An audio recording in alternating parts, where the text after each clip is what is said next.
বন্দে পুরুষোত্তম, বন্দে পুরুষোত্তম, বন্দে পুরুষোত্তম। পরম প্রেমাশিস ঠাকুর অনুকূলচন্দ্র রাতুল চরণে আমার শতকোটি প্রণাম জানাই। পরিবারের সকলের চরণে শতকোটি প্রণাম জানাই। আপনাদের সকলকে আমার আনন্দিত জয়গুরু জানাই।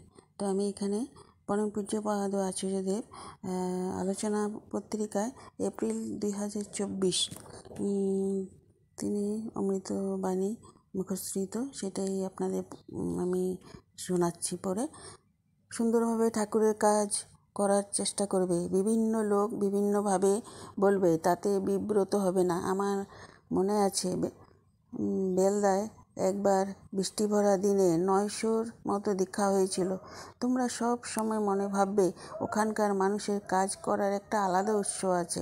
তোমরা সবাই সেই উৎসটার এক একটা অংশ। কিন্তু গল্পটা অন্য জায়গায়। গল্পটা হচ্ছে, হঠাৎ করে হাওয়াই বাজি যেমন ওড়ে, এরকম করে আকাশে উড়লাম, তারপর নিচে পড়ে গেলাম। উৎসাহটা যেন এরকম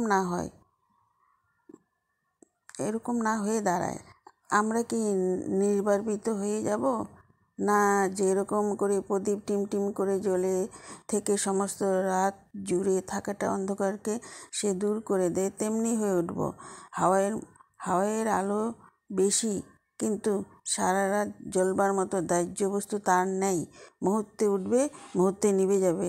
তাই আবেগটা ইষ্টস্বার্থ প্রতিষ্ঠার জন্য যদি থাকে, একটু একটু করে ধীরে ধীরে সে জ্বলতে থাকবে। হঠাৎ আবেগ হলো, হঠাৎ জ্বলে উঠলাম, হঠাৎ নিভে গেলাম, এরকম যদি গল্পটা হয়, তাহলে ঠাকুরের কাজ হবে না। আলোচনা বৈশাখ 1331 মে। আচার্যদেব অমৃতবাণী। সবসময় কোনো কাজ, কোনো সিদ্ধান্ত নেবার আগে নিজেকে বারবার প্রশ্ন করতে হয়, এটা ঠিক করেছি তো? আগামী দিনের ফল ভালো হবে তো? অগ্রপশ্চাৎ বিবেচনা করে তবে কোনো কাজ করতে হয়। আর জানেন তো, পরমান্ন রোজ খেলে এক সময় একঘেয়ে লাগে, নিছক অভ্যাস হয়ে ওঠে। বরং সত্য অনুসরণ ওই কথাটাই মনে রাখা ভালো। মিলনের আকুলতাকে কিছুতে ত্যাগ করিও না, তাহলে বিরহের ব্যথা মধুর হইবে না। জীবনে চলার পথে কখনো হেরে যাব না, মনকে কখনো হারাতে দেব না। আমার এই পরিমণ্ডলে যারা আছে তাদের কাউকে হারাতে দেব না। শেষ পর্যন্ত আপ্রাণতার সাথে চেষ্টা করব। তো ফিলোসফি সম্পর্কস্থ নাটমণ্ডপে 8/11/2023 পরম পূজ্যপাদ এই বাণীটি দিয়েছিলেন। আচার্য বলছেন, রাগ মানে পরাজয়। কর্মে যুক্ত হও, রাগ চলে যাবে, কখনো আর রাগবে না। সব কথা উত্তর দেওয়ার প্রয়োজন নেই। নিন্দা বিষয়কে তাচ্ছিল্য ভরিয়ে দিতে হয়। মন ঈশ্বরে ন্যস্ত করে নিশ্চিন্তে থাকো। আমরা আমাদের জীবনকে যেভাবে রচনা করি সেইভাবে রচিত হয়। এখানে ভগবানের কোনো হাত নেই।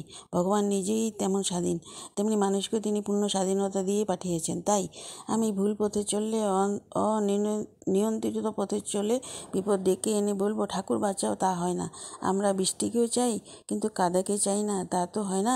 বৃষ্টি এলে সে কাদাকেও আনবে সাথে, আর বৃষ্টি চাইলে সে বন্যাও আনবে। তো পরম পূজ্যপাদ এই বাণীটি দিয়েছিলেন। আরেকটি বাণী 330 রীতি সম্মেলনের আলোচনা মাঘ 1429। তিনি বলেছিলেন, আমাদের কাজ কেবল হিসাব রাখা নয়, কেবল ইষ্টিবৃত্তিতে সংগ্রহ করা নয়, কেবল সৎসঙ্গ করা, মাতে সম্বরণ করা, উৎসব করা নয়। আমাদের কাজ হচ্ছে প্রত্যেকটি ব্যষ্টিতে এরকম করে ছড়িয়ে পড়া, প্রত্যেকটি ব্যক্তির দুয়ারে দুয়ারে পৌঁছানো এবং তাদেরকে উদ্বুদ্ধ করা, যাতে সে ঠাকুরের হয়ে উঠতে পারে।